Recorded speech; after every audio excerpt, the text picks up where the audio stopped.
If you do business overseas, you're used to getting paid in foreign currency. But have you considered how exchange rates can affect your profits and cash flow? I'm Dominique Bergevin. And I'm Melanie Carter. Welcome to Trade Talk.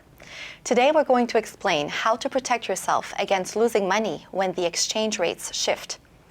Melanie, we've both seen this a lot. A company signs a contract for a specific amount calculated to ensure it's generating the desired profits in Canadian dollars.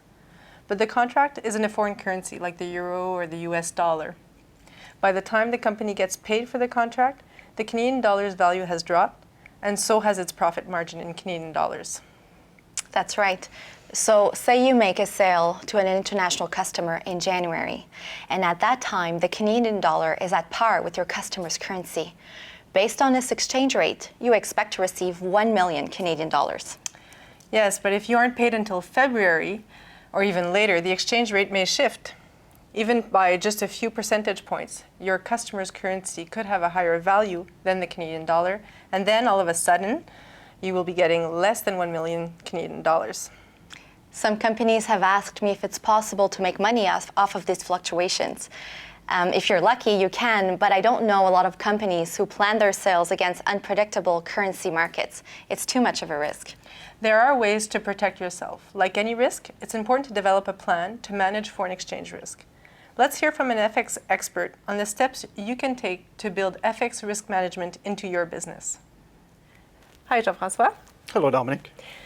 Why would an exporting company want to have a policy for managing foreign exchange risk? Well, that's a very good question, Dominic. And the reason why a company would want to have such a policy is that the policy will determine what the company's game plan will be with respect to managing its foreign exchange risk. So without the policy, it's difficult for the company to determine whether or not it's successfully managing its FX risk. And in fact, we're finding that studies have shown that a lot of companies who hedge their foreign exchange risk actually don't really have a very good game plan or have a game plan at all. So it's difficult for them to gauge whether or not they're successfully doing it. And what would be the first steps for a company to take to develop a game plan for managing their foreign exchange risk? Well, the very first thing a company needs to do is determine or identify when its foreign exchange risk arises. And for most companies, that's from the very moment that they set their prices in a foreign currency. Not when they make the sale, when they set that price. The second important thing to do, or the second step, is companies need to measure what is their foreign exchange exposure.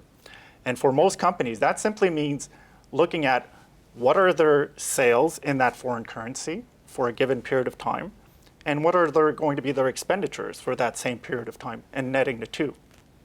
Then the third step is to develop what we call a hedging strategy. And we can come back to that later on. And then the final step is to monitor that exposure that you have over time and monitor those hedges that you're probably going to want to be putting in place. So let's expand a bit on the hedging. Can you maybe describe a bit more what a hedging instrument looks like? Sure. So when we talk about hedging, it sounds like a very technical term, but in fact, all it means is that whenever a company takes specific steps or a deliberate step to reduce its exposure to a foreign currency, that's what we call hedging. So let's take an example. Let's say you're a company that anticipates to have revenues of $5 million US over the next 12 months. And you're anticipating to have $2 million of expenditures in US dollars over the next 12 months. You net the two, well, that's $3 million. You're going to have a $3 million US exposure during that time period. Now, if you contact your bank or your foreign exchange broker after devising your hedging strategy and having a game plan as to what do you want to achieve and what's your tolerance to risk, and then you decide to buy, let's say, $2 million of forward contracts. There's other instruments that you can buy, but let's say $2 million of foreign contracts to lock in your rate of exchange for those $2 million that you're going to receive. Well, if you follow the math, you had an exposure of 3, and then you've just locked in the rate for 2. That leaves you with just $1 million of exposure. That's what hedging is about. You've reduced your exposure from 3 million down to 1 million. Thank you. That's great. Great explanation of hedging. If a company was interested in first of all, developing that game plan and then eventually maybe exploring instruments like a hedging instrument, what would be their next step? What would you suggest that they do? Well, EDC's produced a guide that explains exactly what, and that goes into much further detail into the steps that I just talked about. And the companies that provide those hedging instruments, so again, banks and foreign exchange brokers, they can assist the company in developing such a plan. Thank you, Jean-François. Thanks, Dominique. Like you just heard, one of the ways to protect yourself is through hedging. That means talking to your bank or foreign exchange broker about setting up an FX facility. An FX facility is like an operating line and gives you permission to purchase hedging instruments up to a specified amount. With some of these hedging tools, you'll know exactly how much Canadian dollars you'll receive once you get paid.